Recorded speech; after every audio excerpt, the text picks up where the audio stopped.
Hey, this is Matt with Let's Talk Music. I'm here with Aviv. Aviv. Okay, I knew I was going to screw it up, man. It's been one of those nights. Yeah, Anyways, from Consciously Dying, you're in Los Angeles, correct? that's right. All right. So, how's the day going out there so far? Not bad. It's pretty warm, but not as warm as where you are, I bet. Yeah, it's been stupid hot here lately. Yeah, so I've heard. Over Yeah, I'll 100? I'll take it over those winters we get though. You guys don't get that crap. No, definitely not. So, let's talk about your new single, Denial. Right. Tell me about it, man. How'd that come about? What's the meaning behind it? And you know, Well, the new single is actually part of the new album. We have a whole album out. We've released it independently. The album itself is called Bereavement, A Guide to Loss and Grief. And it's a concept album. So the concept of the album is basically this 5 stages of grief. right? Denial being the first part of the process. So my wife is a therapist. I know I'm in therapy. She definitely is. I believe that if you live in a city, you need therapy. If you live to be over 30, you probably need therapy. All right. Because life is tough enough as it is. But the concept of the album is really the 5 stages of grief, and those are the first 5 tracks. So Denial being the one that we dropped with the video, and then anger, bargaining, depression, and acceptance. And then the other tracks after that are basically dealing with mortality and dealing with acceptance. So like gasping for air or begging to die. Begging to die, for instance, is a song that deals with letting go of your grief, right? It's in the chorus. By the time it comes for you, you'll be begging to die. It's really it deals with letting go and moving on. Eventually, if you live long enough, you live to see everyone around you leave. It's just how it is. You talk to people in their 80s or in their 90s, everyone around them is gone. Yeah. Right? I mean, that's very true. Yeah. And I was going to ask you about that album title. That's pretty heavy. I mean, because I was like, okay, a guide to loss and grief, and I know denial is one of them. So I kind of figured that, but I just wanted to make sure. So, and you guys had what, 2 other albums, or you guys did? Let me see. Singles entitled COVID-19 in 2020 and We All Die in 2021. Right. And in 2018, when we just started the band, we dropped an EP called Delusions, with Delusions of a Dark Mind being the main single. Then there was another track called Kill Me, O Patient One, and Nothing. At the time, my writing was a little different. Back then, my writing revolved more about, honestly, about mental illness. And I think that, still with the fascination of mortality. Mortality is a subject that always fascinated me. Right. But the angle really was into that was mental illness. I've experienced a lot of mental illness in my life. Not specifically me, but a lot of people that were close to me. Right. And that's kind of like how I process. Okay. And I actually just did an interview right before you, and same concept for their album. He said it was mainly about mental illness amongst the band members, amongst friends, amongst family, and it used to be, let's just say about 60, 80 years ago. Right. Mental illness was like a bad thing to have. You was institutionalized or whatever. Yeah. But now, I mean, it's so common because life is shit, man. It's tough. Yeah. I think that because of generations before us, we have the luxury to be aware of our mental health. I mean, you go back as far as the 40s, people aren't concerned with how do you feel? Fuck how you feel. No one gives a shit how you feel. We need to have lunch. We need food. We need shoes. We need clothes. Fuck that. Oh, you're gone through trauma? Oh, you're scarred for life? Big fucking deal. So what? you know.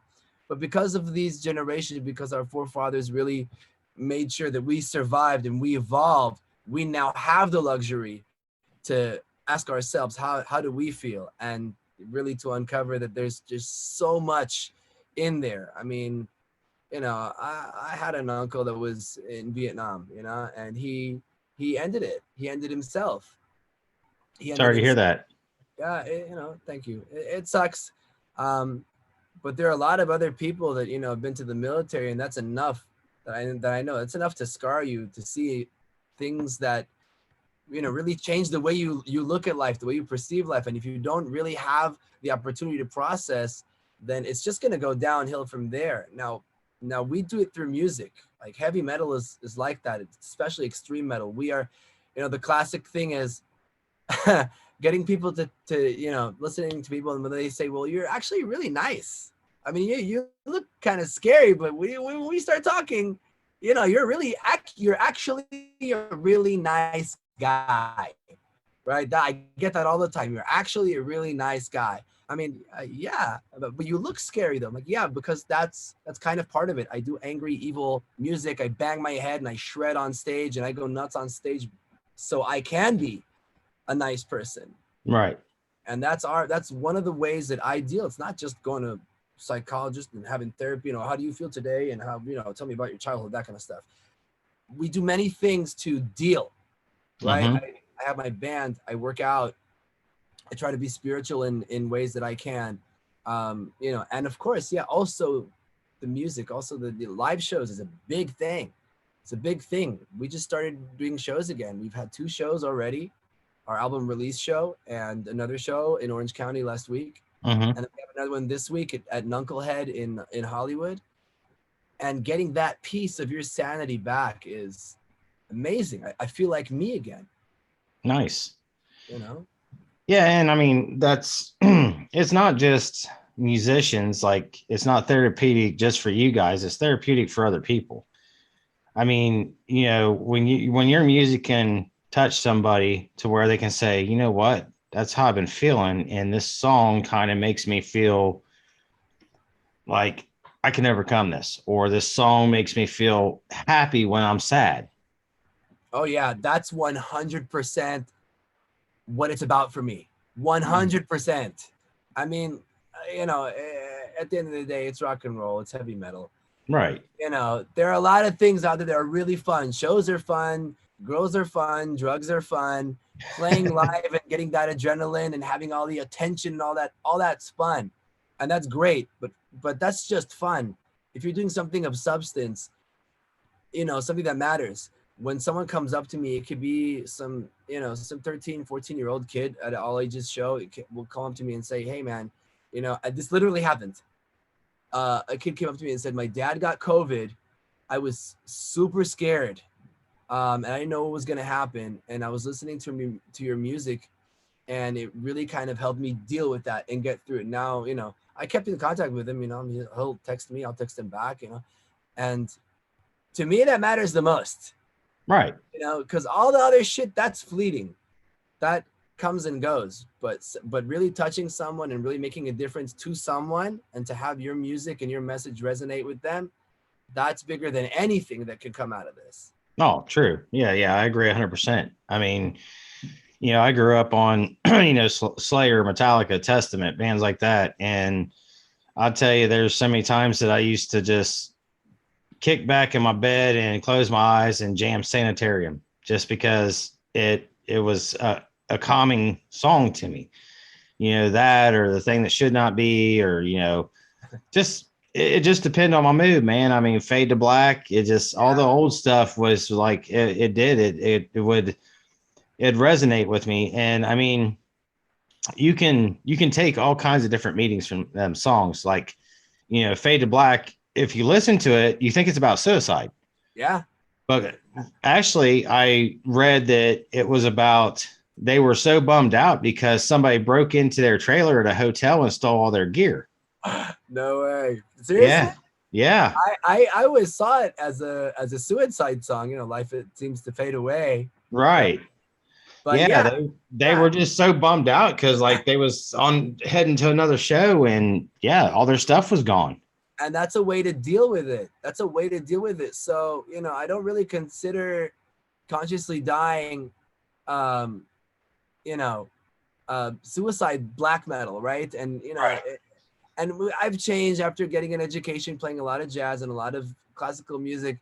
You know, the way I write changed, and also the lyrics have changed, right? But as I said, in 2018, we came out with a song. We came out with "Delusions of a Dark Mind," which was, you know, about a psychotic paranoia that someone close to me had, right? But Mm-hmm. one of the tracks was "Kill Me, O Patient One," and "Kill Me, O Patient One" in its title, it sounds like a suicide song, right? Right. But the fact of the matter is, I wrote about my car. I had a 1996 Suzuki Baleno, and you know, first few lines was, "I've seen water cut through metal and oil burn through steel."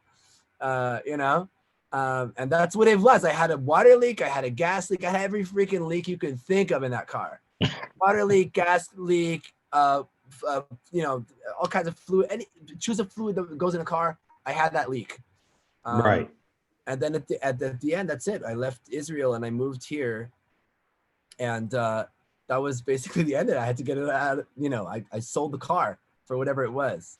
And I should have said this, but I'm Israeli American, so I was born in the U.S. in Brooklyn, New York. My parents still reside there, and I've Mm-hmm. from the age of 10 till basically 21, 26, on and off. I moved back, and it was kind of like New York and Israel back and forth. But eventually, I found myself here in LA, and I love it. And there's no way I'm moving anywhere else. So do you have dual citizenship? Yeah, yeah, Oh, yeah. awesome. I'm Israeli American, 50-50, right down the middle, and none of the cultures understand the other one.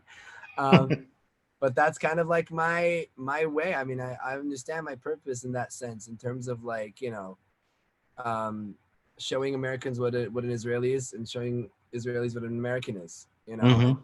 forget the pre-notions of what you see on the screen. That's all bullshit, and that's all lies. All of it. All of it. Right. I've been to enough places to know, and you know, honestly, I want to see more of the U.S., more than New York and L.A., because you know that's not really the real America. You know, there's so much in the middle, and hopefully we do that touring, and I get to see these states, and I get to see the people, like really get to know them for real. Go and play for them, and hang out with them after a show, and see how life is in all these other states. I'm dying to do it, and hopefully that happens this year. We start touring, and you know, good thing that'll Yeah, happen. see, that's awesome to hear, man, because you know it's been more common. Like a lot of your not really your festivals, but you know your mid-sized clubs or venues or whatever. There'll be like a bill of like five bands, Yeah. and you know the first four, once they're done playing, they'll get their gear put up, whatever, come in and hang out, you know, at their merch station or whatever. And it's, you know, it's cool that they make themselves accessible. Cause I mean, like you said with that kid, you know, I mean, there could be just one little thing that you say or one little thing that, you know, you a chord or anything that can strike a person the right way. And it's like, it can be life changing. And I mean, you know, it sounds a little dorky, but you know, I mean, dude, I'm just a fan of music. I love music. My roots are rock and metal, and you know, but since I've been doing this, I've actually done several different types of bands. Bands from I just actually Saturday interviewed a band from Poland. Oh, cool. Yeah, so I did that. It was noon here. It was 6 there. What are they called? CF98. Ooh, okay. Yeah, Send me a link. I want to listen to it. yeah, they're an punk rock band Oh, okay. with a female lead singer, and Oh, you that's awesome. know they're really good. Another band was called Teleport. That they're, you know, kind of I would say hip hop. Another band I did was a band called Dozot Saint Marie, singer songwriter. You know, it's not all been like straight metal or rock, you know, and it's been great. I mean, to talk to these people and say, well, this is how we came up with this song, or this is how we wrote this. And, it's like you guys are sharing a part of you with me. And, that to me is just priceless. I mean, cause like I said, I've always loved music. But I was growing up, everything was mainstream. All them bands were huge. You couldn't touch, meeting Metallica or meeting Megadeth or, Slayer or any of them bands, and nowadays, guys or bands are making themselves a lot more accessible. And I think that's extremely important to fans. Yeah. I mean, it's cutting the bullshit, honestly. If you're going to hire out anyone and act like some kind of big deal rock star, good luck to you. Right.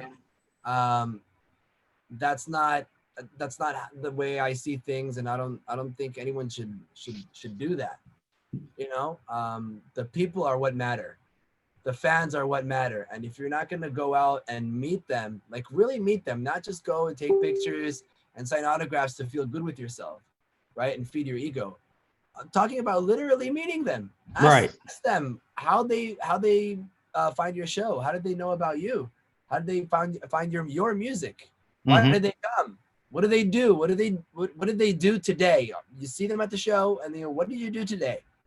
I work at a plant. Cool. And then after the plant, you're done with your shift and you came here. And yeah, I finished my shift. I went home. I had to change. I had to put my kids somewhere or do this thing or the other thing. And then I came here and really sing. And you'll be surprised to see how much effort people put into just being there at your show, show.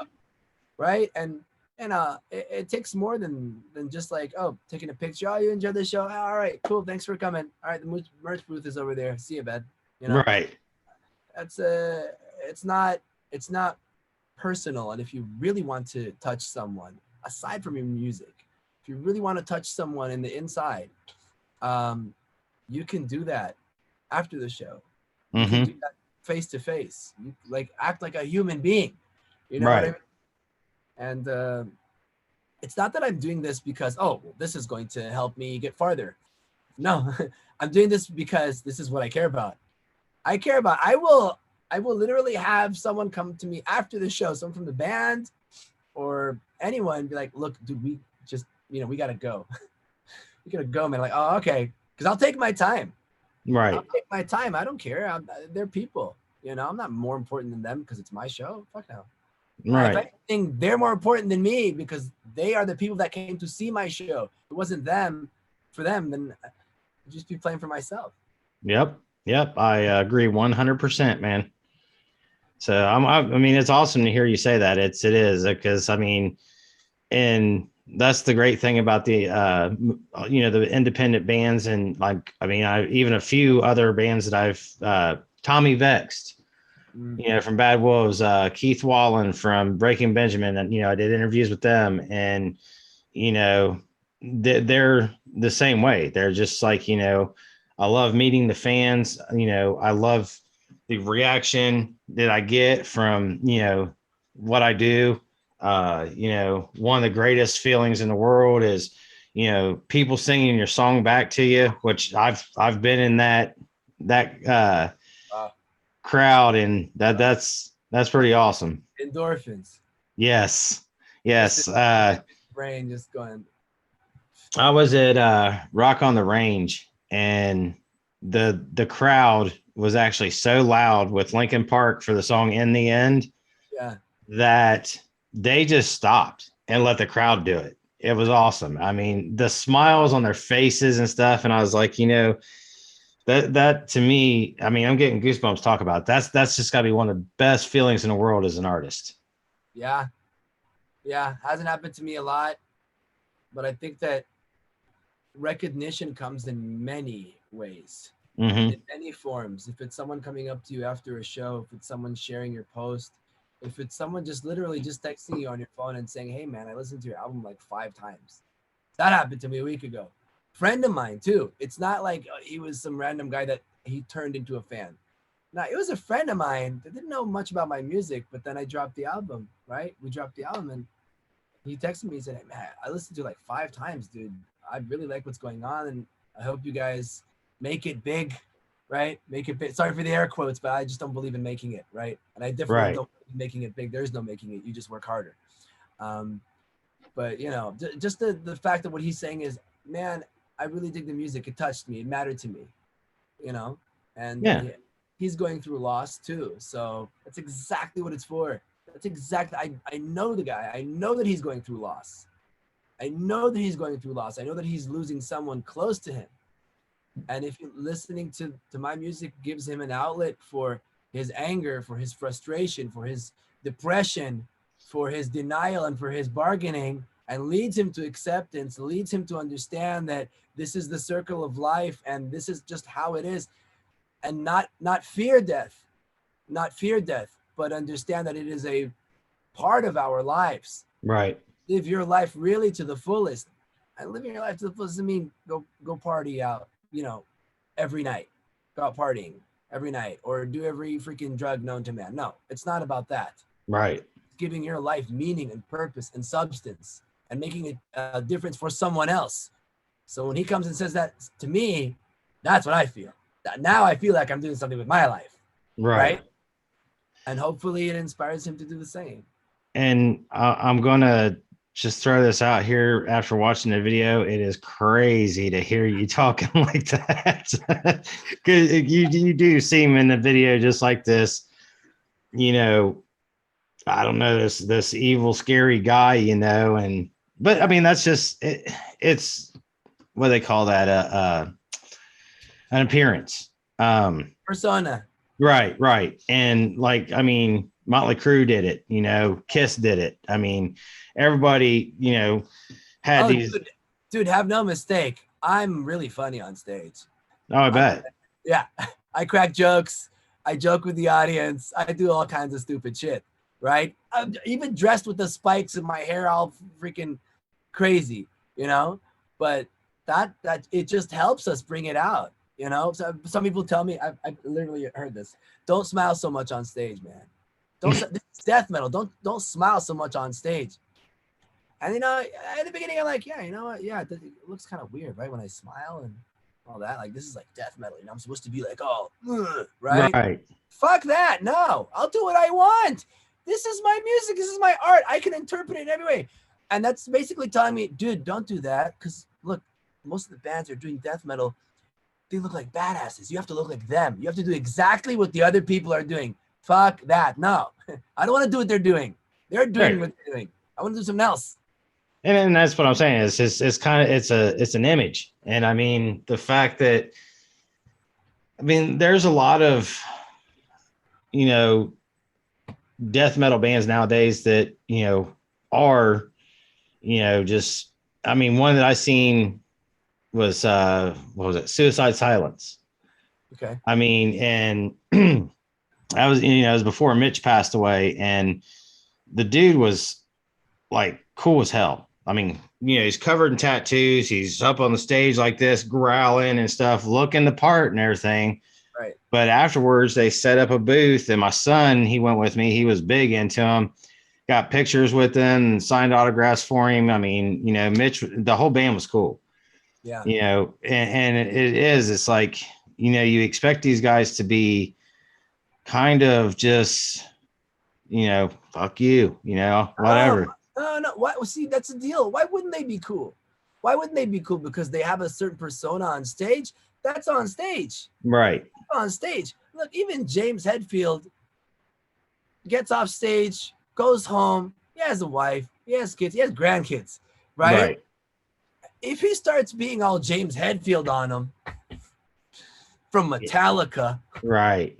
It's like, fuck you, bro. I'm going out. I don't care. Like, you can take my phone. I have another phone. You know, kids won't take shit from you like that. They don't care. You think Tom Araya's daughter gives a shit that he's Tom Araya from Slayer? Nah, fuck you. You're dad to me. Right. And she's actually, there's been pictures on the internet where she's just kind of like, rolling her eyes because he's lame and he's an old metalhead, right? Right. But no, that's not no. That whatever's on stage stays on stage. And honestly, like bands that inspire me, if it's Death or Opeth, if you look at these bands where they do interviews, it's just an interview with the guy that wrote the music. You're not interviewing the monster that is on stage, right? Sometimes, I mean, like another band that really influenced my writing is Dissection, right? There is Swedish, black metal band, right? Death black metal band from Sweden, and that was kind of like back in the time where this shit was believable. Like you're like, okay, are they practicing Satanists and that kind of a thing? But you'll see where that leads to. Right. Unhealthy shit. He shot himself in the head. Yeah. I don't think he was happy. Well, and who was the other one? Was Behemoth, I think? No. You mean Mayhem? Mayhem, yes. My God, that was some crazy shit. It's fucked up, man. It's fucked up because if it, I get it when you feel so trapped and you have the need to go out and freaking, I mean, there were church burnings in Norway. That was just a fact. They went out and these kids went out and burned churches. Right? They were so fucked up and angry. Why? We have this music so we're not that fucked up and angry. So you can imagine how much of that there was there. I don't want that to be my fate. I don't want to be incarcerated for arson and rape and murder and all that shit. Who needs that? I want to play music. Right. I don't want any of that. Yeah, no doubt. But this is an outlet for our darkness. An outlet. Has there been any talks yet of touring? A little bit. We were supposed to do a little tour in Texas, which is a place I'm dying to play in Texas. You have so many extreme metalheads there. Black metal and death metal, and I know that they were really like our stuff.